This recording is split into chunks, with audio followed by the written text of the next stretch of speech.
Radio Universidad de Chile presenta Tras las Líneas. Conversaciones con Manuel Antonio Garretón, Premio Nacional de Humanidades y Ciencias Sociales. Programa producido por el Departamento de Sociología de la Universidad de Chile con el auspicio del Centro de Estudios de Cohesión y Conflicto Social COES y que cuenta con el financiamiento del Fondo de Fomento de Medios de Comunicación Social del Gobierno de Chile y del Consejo Regional. Muy buenas tardes, bienvenidos y bienvenidas a Tras las Líneas, el programa semanal presentado por el Departamento de Sociología de la Universidad de Chile, con el auspicio del Centro de Estudios de Conflicto y Cohesión Social, y que cuenta con el financiamiento del Fondo de Fomento de Medios de Comunicación Social del Gobierno de Chile y del Consejo Regional, que lo tenemos adjudicado por concurso, programa semanal a través de la radio de la Universidad de Chile.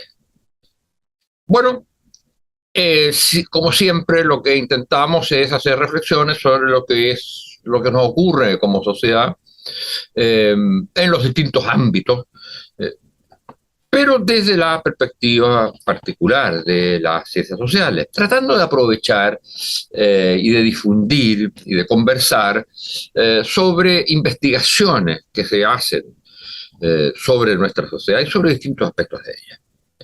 Y hoy día vamos a tocar un punto que es muy interesante y que ha sido objeto, y eso está siendo objeto de una investigación muy importante dirigida por quien nos va a acompañar hoy día, que es sobre las prácticas o instituciones informales que nos acompañan en la vida social, pero sobre todo en la vida política, que a veces llamamos corrupción, a veces llamamos malas prácticas, pero que fuera de una visión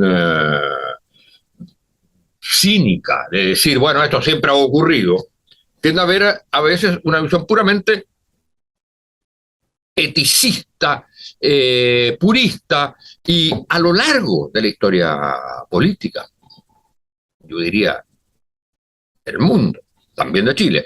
Digo del mundo porque, entre otras cosas, conversaba con nuestra invitada de hoy, antes de esto, de una famosa película de Martin Scorsese que se llama Pandillas en Nueva York, donde mostraba que la gran democracia norteamericana se había construido sobre la base de lo que hoy día llamaríamos malas prácticas, corrupción, cohecho, cuoteos, exclusiones, inclusiones informales de alguna gente, nombramientos de personas que son afines a una por rasgos familiares o de amistad, etc. Ahora, todo este aspecto de la política forma parte de la vida política. Ahora, es importante como discernir el rol que juegan y cuánto de negativo tienen y cuánto de indispensable parecieran tener, lo que parece un contrasentido. Pero es así, tanto es así que se generan muchos comités de transparencia y distintas cosas para tratar de evitar al máximo la inclusión de estas prácticas informales en política. Bueno, ¿cuáles son estas? ¿Qué rol juegan? Está siendo objeto de una investigación muy importante financiada por Fondesit, que dirige nuestra invitada de hoy, Emmanuelle Barrosset. Emmanuelle Barrosset ya ha estado con nosotros, es una socióloga del Departamento de Sociología de la Universidad de Chile y también miembro muy activa del Centro de Estudios de Cohesión y Conflicto Social, el COES, que auspicia este programa. Ya la tuvimos una vez para que nos hablara de una investigación muy importante que hizo ella, que coordinó ella, sobre las clases medias en Chile, y que generó un gran debate y muchas publicaciones en distintas columnas, en distintos diarios, y que fue objeto también de un libro sobre las clases medias en Chile, las nuevas clases medias, digamos, y el debate en torno a ellas. Porque lo que tiene nuestra invitada, es que combina muy bien lo que es el tema estrictamente académico, es decir, cómo en la teoría, en la literatura de las ciencias sociales se han analizado estos problemas, con investigación empírica, concreta, viendo casos, situaciones, a través de entrevistas a personas calificadas o simplemente a personas de la vida del mundo cotidiano, lo que se llama la gente de a pie. Bueno, entonces ella es doctorada en sociología en la École des Études en Sciences Sociales, en la misma que estudié yo, y como digo, es profesora de nuestro departamento de sociología. Y entonces, Emanuel, muy, muy bienvenida. Muchas gracias por estar acá en tiempos y momentos difíciles, en que estás además muy tomada por tu trabajo. Y partamos entonces por una primera pregunta que es más personal, pero después me interesa que nos digas de qué estamos hablando cuando hablamos de estas malas prácticas, digamos, y en qué sentido son malas o no son malas, pero en fin, esto lo vamos a ir conversando. Pero, ¿qué te llevó a estudiar este tema?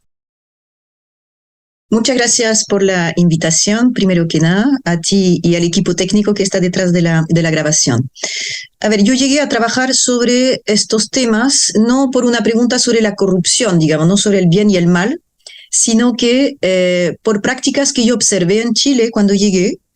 Llegué a Chile por primera vez en el año 1995 y aún en el extranjero nos vendían la idea de que Chile era jaguar de América Latina, ¿no? No había venido a una crisis asiática del 98, este era un país pujante, con un crecimiento importante y, bueno, con el laboratorio neoliberal, obviamente, se suponía que todo acá debería estar funcionando en ese momento con la ley de la oferta y la demanda.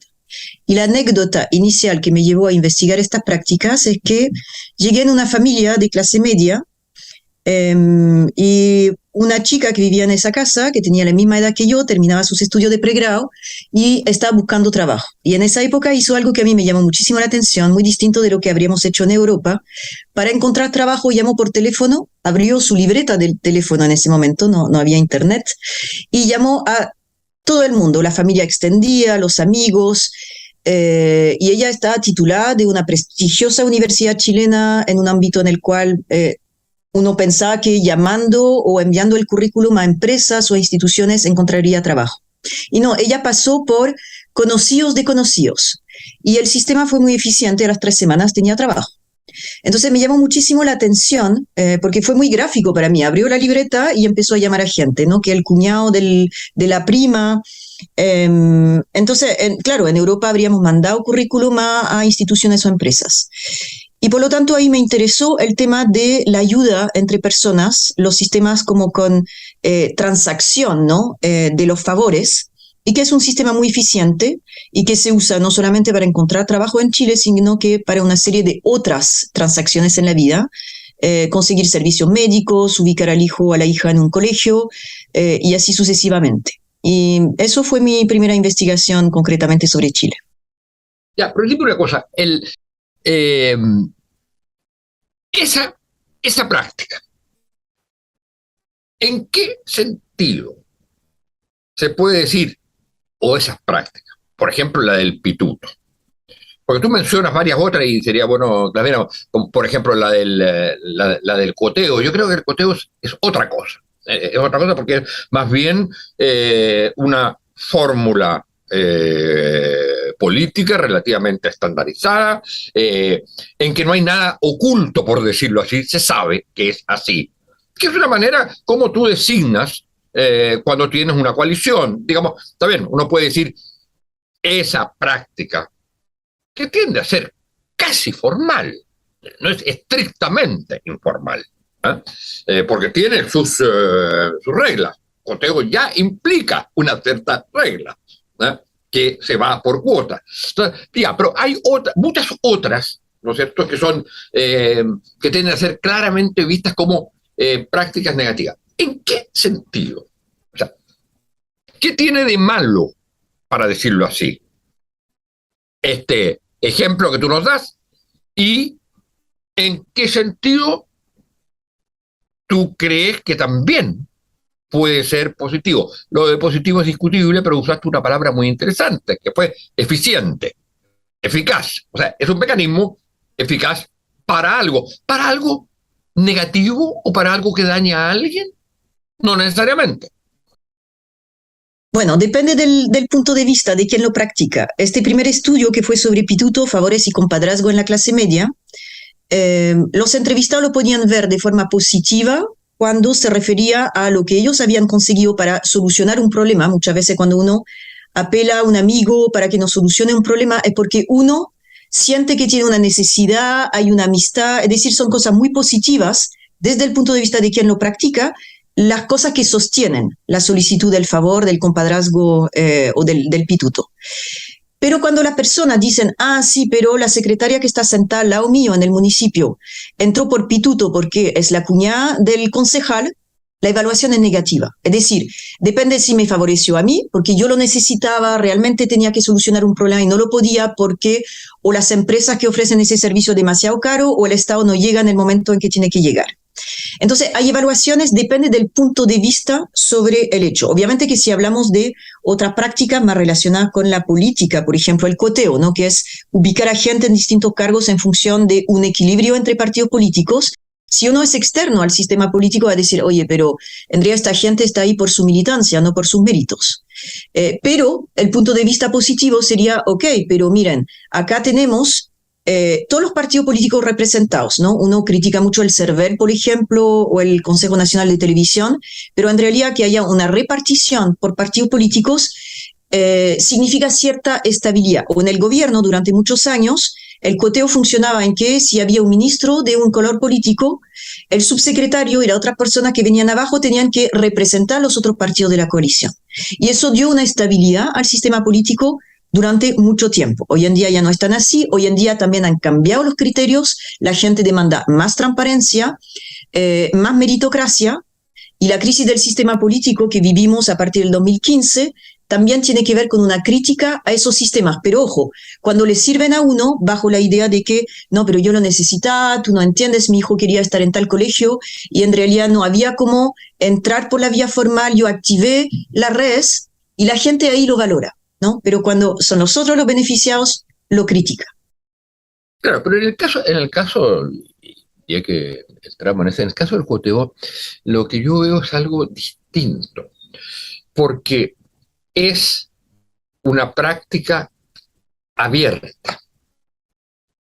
Se sabe que esa coalición X, no estamos hablando en este momento de la concertación o no, estamos hablando, esa coalición está formada por tales partidos y van a tener estos partidos representación según su peso político en ellos. Si yo soy de oposición voy a estar en contra, es obvio, pero digamos como mecanismo, es un mecanismo perfectamente aceptable. ¿Qué es lo que ocurre y por qué esa práctica empezó a ser criticada? No por la práctica misma, sino porque, y tú lo decías en esa frase, ¿y por qué esos partidos? Porque los partidos enteros, todos ellos, ya no les creo.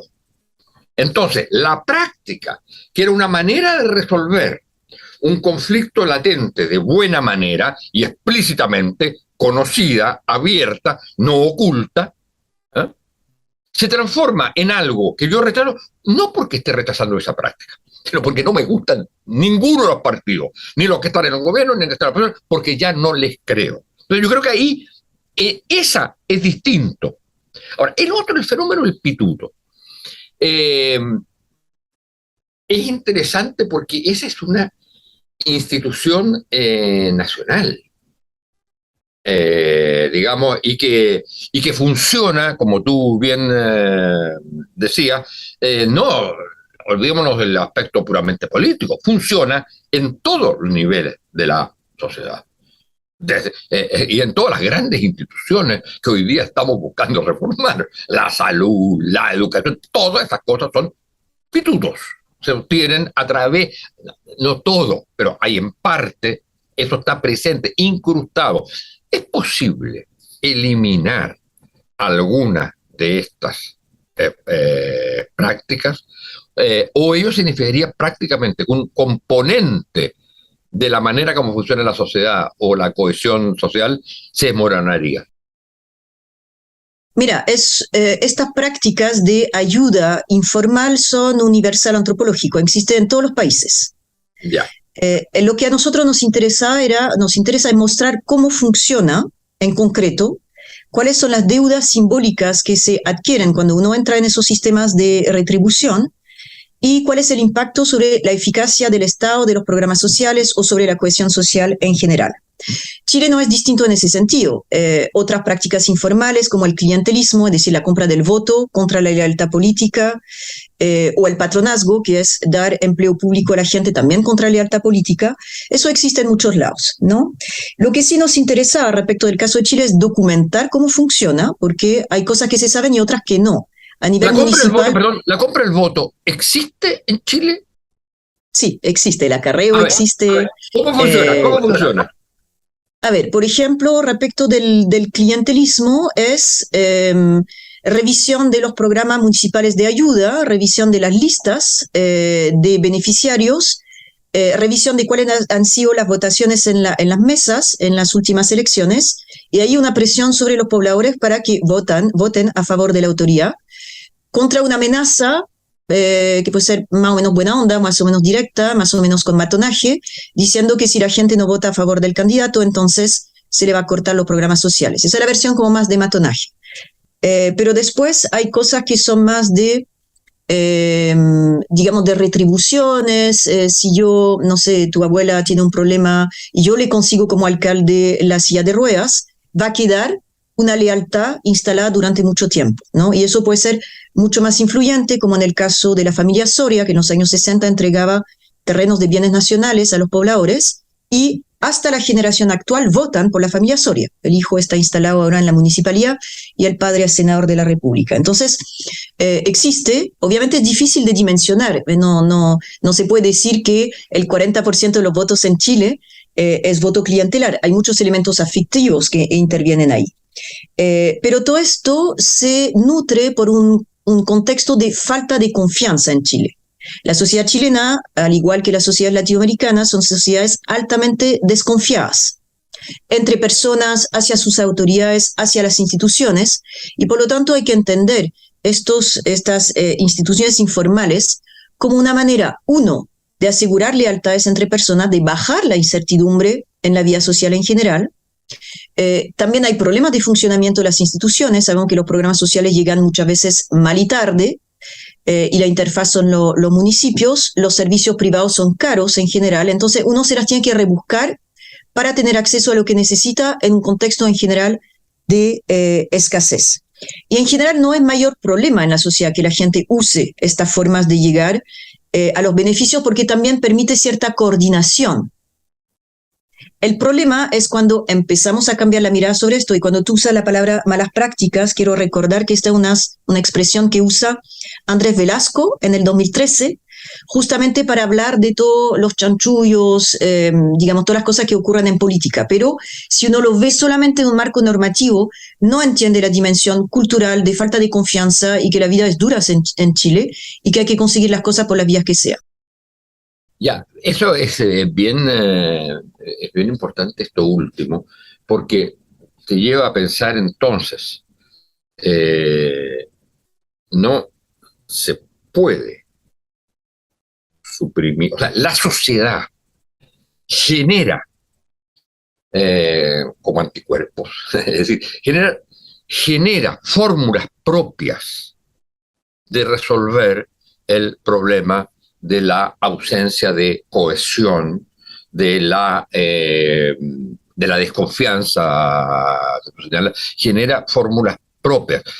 Y por lo tanto, esas fórmulas, si se llegan a eliminar, digamos, por una eficacia brutal de los consejos de transparencia y todas las distintas otras fórmulas, puede también aumentar la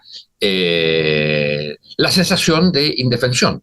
Y en ese sentido te quería decir, porque finalmente la sensación de indefensión, de soledad, de que no puedo confiar en nadie y de que cómo me resuelvo un problema de colegio o de salud. Entonces, la busco de esta manera porque encuentro que la sociedad existe. Y gracias a que existe esto, ¿eh? Y gracias a que existe esto, yo puedo seguir creyendo en la sociedad. Y por lo tanto, incluso cuando sea el momento de votar, puedo votar por uno o por otro, porque yo de alguna manera tengo resuelto los problemas de mi vida. Ahora, eso es bien, bien interesante y la pregunta sería, si algo de esto, de esta sensación de incertidumbre, de desconfianza y de que ya no tengo mecanismos, estuvieron presentes en el estallido o no. Porque básicamente es lo que se ha dicho, ahora se están haciendo redefiniciones, pero que el estallido es una expresión de rechazo del abuso. Y frente al abuso, lo que yo tengo, uno, es los pitutos y las distintas formas que tengo para defender, y la otra es el estallido. Si no tengo mecanismos, o dejan de ser eficientes los mecanismos informales que yo tenía, lo que voy a tener son permanentes y grandes estallidos. Sí, de hecho, en las múltiples razones que hubo en el estallido de hastío, de molestia, podemos señalar que los escándalos del 2015 tuvieron importancia, es decir, SQM, Penta, y darse cuenta que había un financiamiento ilegal de la política que favorecía a las grandes empresas. Eso, además, con todos los temas de colusión, de los pollos, del papel higiénico, de todo lo que vimos desde en los años 2000, más la distancia con la élite y la irritación que eso significa, como señalaría Katia Araujo, son elementos que fueron importantes, ¿no? Particularmente todo el discurso anti-élite en una sociedad en la cual no hay confianza y en la cual se va perdiendo de a poco la relación con la élite y esa élite aparece más distante. Obviamente que ese elemento de rechazo fue muy importante en el estallido. Hay que recordar todos los episodios, como por ejemplo los nombramientos de familiares en los gobiernos, que cada vez fueron irritando más a la gente. Bueno, siendo uno de los últimos el fallido nombramiento del hermano del presidente Piñera en la embajada de Argentina. Nosotros observamos los discursos alrededor de eso, porque lo que no se rechazaba 15 años antes o 10 años antes empezó a ser sistemáticamente criticado, ¿no? Y esta crítica también estuvo en los nombramientos del gobierno de Gabriel Boric, es decir, es algo como bastante transversal. Entonces sí hay una... como la gente siente que su problema lo tiene que resolver con muchas dificultades, muchas veces apelando a esos círculos de mayor confianza y que no hay una respuesta del Estado más ordenada, más eficiente, las listas de espera, los servicios caros, efectivamente ahí tenemos un problema bastante central donde la gente valora mucho, y eso es lo que vemos también en encuestas como la del COES, valora mucho su entorno cercano, pero desconfía absolutamente de la élite, de quien llegan al poder. De hecho, también dimos ese rechazo en contra de la convención ahora. Pero el problema que tenemos es que estamos intentando resolver con más leyes temas que son más bien de tipo cultural, como tú lo dijiste. Por ejemplo, en el texto de la Constitución, el que fue rechazado el 4 de septiembre, también había un maximalismo respecto del rol del Estado de erradicar la corrupción. Y como bien tú señalabas hace un rato, sabemos que eso no es posible. Como diría Guillermo O'Donnell, siempre hay zonas grises o café donde las prácticas de los seres humanos... Marrones, decía él. Como buen argentino, claro, decía marrones. Marrones, claro.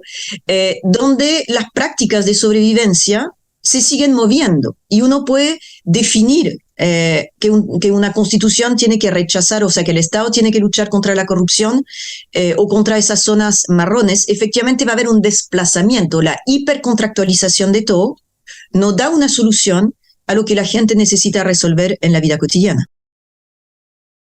Y entonces, ¿cuándo corresponde un juicio? ¿Hay que terminar con esto? ¿O cuando bueno, no el juicio, corresponde? claro. Mira, el juicio lo va determinando, o sea, dónde se pone el punto, ¿no? Que nos permite mover la aguja.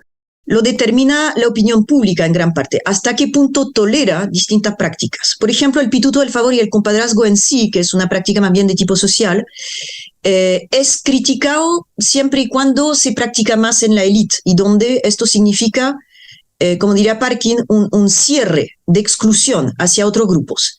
Pero si yo lo practico en mi entorno para resolver cosas que parecen así como tan centrales como colocar al hijo en un colegio o tener acceso a un médico, no hay esa crítica.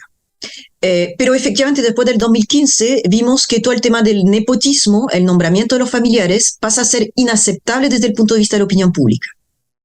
Entonces el cursor se mueve según los escándalos del momento, según también un tema que ha sido muy importante en Chile, es que formamos generaciones enteras nuevas como profesionales, pero llegando al mercado laboral esas generaciones se dan cuenta que siguen en posición de digamos, de no autoría en su puesto de trabajo, porque los puestos de autoría los tienen los hijos de la élite que pasaron por determinados colegios, y ahí el discurso de la meritocracia que todo Chile se compró en el 90 y en el 2000 se empieza a resquebrajar porque generaciones enteras se dan cuenta que ellos no llegan con sus propios méritos a los cargos que se les prometió que llegarían, y otros que por círculos familiares, por pituto, por favores, que ya partieron además en mejores condiciones, se ubican en esos puestos de dirección. Entonces, yo creo que parte del estallido del movimiento estudiantil fue también una crítica, ¿no?, a la promesa meritocrática que no se cumplió, porque otros tienen redes que les permiten ubicarse mejor, a pesar del esfuerzo que hicieron todos esos nuevos llegados, digamos, al mundo profesional. Ya, pero ahí no hay también fórmulas del sistema para absorber o incorporar a los grupos más que aparecen como más radicales o más recalcitrantes o más, digamos una palabra que no me gusta, pero que se manifiestan más duramente contra, para de alguna manera cooptarlo. Bueno, hasta cierto punto sí. Y en ese sentido, digamos, uno no podría pensar, con mala intención, que de alguna manera, a través del proceso constituyente, se incorporó al mundo que estaba en el digamos, en el rechazo, no digo el rechazo de votación, sino al contrario, pero el mundo que estaba precisamente criticando a las élites, de alguna manera se les incorporó y pasaron a ser parte de una élite que a su vez es después rechazada por por la gente común y corriente, los nuevos, sobre todo los nuevos participantes en el sistema político que hasta entonces no habían participado, y que sienten y que pueden sentir que los que estaban en la convención eran también otra forma de élite. Sí. Bueno, tenemos un problema con la democracia representativa hace rato, que las nuevas élites que surgen, ¿no?, de los movimientos sociales o de los estallidos sociales, hay un fenómeno así como en que se comen entre ellos o los come quienes los eligió en el momento. Pienso lo que pasó en Chile con los convencionales, pero también con los chalecos amarillos en Francia, ¿no?, que no logró generar liderazgos fuertes que llegaran. Y acá los generamos, pero los rechazamos al año. Entonces sí, hay un problema ahí que tiene que ver con la desconfianza y que tiene que ver con que, si bien esa generación de los estudiantes que luchó para cambiar el sistema y llegaron al poder, hay un efecto inmediato de crítica de esas nuevas élites, ¿no? Eso es un problema que no hemos logrado resolver respecto de nuestros sistemas de representación, y que nos pone en jaque porque elegimos a nuevas autoridades, pero no los dejamos en el espacio ni el tiempo como para llegar a aplicar. O hay mecanismos muy potentes, digamos, que hacen difícil que esas nuevas élites respondan a las demandas que piensan que la sociedad les plantea, ¿no? Que es un problema como muy grave que tenemos en este momento. Entonces, sí, el texto permitía incorporar a gente, sí, pero volvemos al tema de qué es la realidad. ¿El texto nuevo de la Constitución era una expresión real de los cambios que iban a ocurrir?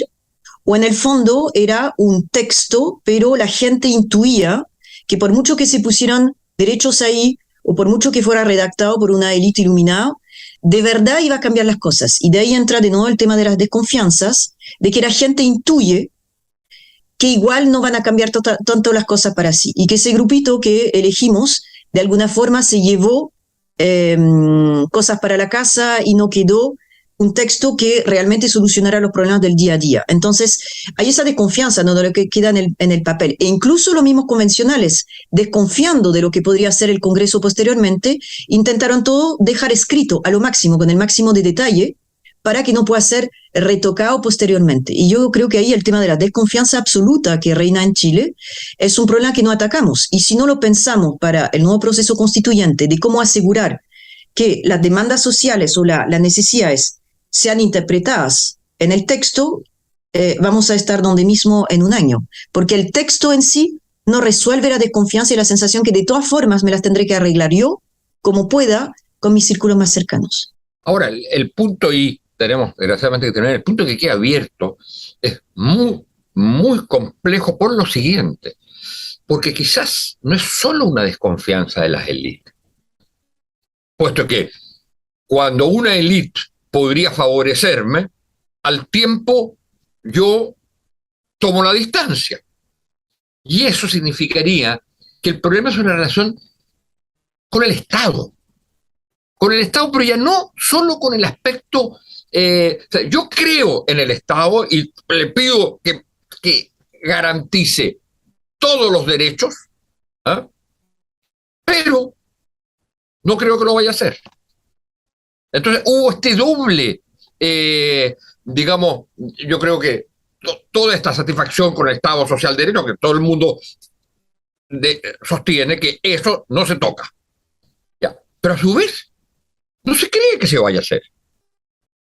Hay que declararlo, hay que estar de acuerdo, pero no se cree que se vaya a hacer. Y eso no solo necesariamente por las élites, puesto que una élite que teóricamente me representaba y puso eso ahí como principio fundamental, yo ahora lo rechazo. Entonces, hay una relación compleja con el Estado que no tenemos resuelta. Sí creemos, y las encuestas a lo largo de mucho tiempo mostraban que la gente se inclinaba sobre todo por soluciones más bien estatales. Pero al mismo tiempo hay un rechazo, una crítica, un distanciamiento, una desconfianza respecto a ese mismo Estado. Bueno, Emanuel, desgraciadamente tenemos que terminar. Muchas gracias, porque yo creo que ha sido un gran aporte esta investigación que ustedes están realizando, mostrando las complejidades que tienen las distintas formas de construcción de sociedad, las que son las llamadas instituciones, digamos, informales, que tienen mucho de sombra, pero que tienen también componentes que son maneras que busca la gente para resolver sus problemas. Y que por lo tanto no es cuestión de una posición estrictamente maniquea. Por supuesto, muchas cosas sí. Y eso tiene que ser clara. Y eso se va reconociendo de a poco. Pero también hay que entender el papel que juegan, dado el vacío que dejan propiamente las instituciones. Muchas gracias por la invitación y a todo el equipo y a ti en particular, Manuel Antonio. Muchas gracias. Radio Universidad de Chile presentó Tras las Líneas. Conversaciones con Manuel Antonio Garretón, Premio Nacional de Humanidades y Ciencias Sociales. Programa producido por el Departamento de Sociología de la Universidad de Chile con el auspicio del Centro de Estudios de Cohesión y Conflicto Social, COES, y que cuenta con el financiamiento del Fondo de Fomento de Medios de Comunicación Social del Gobierno de Chile y del Consejo Regional.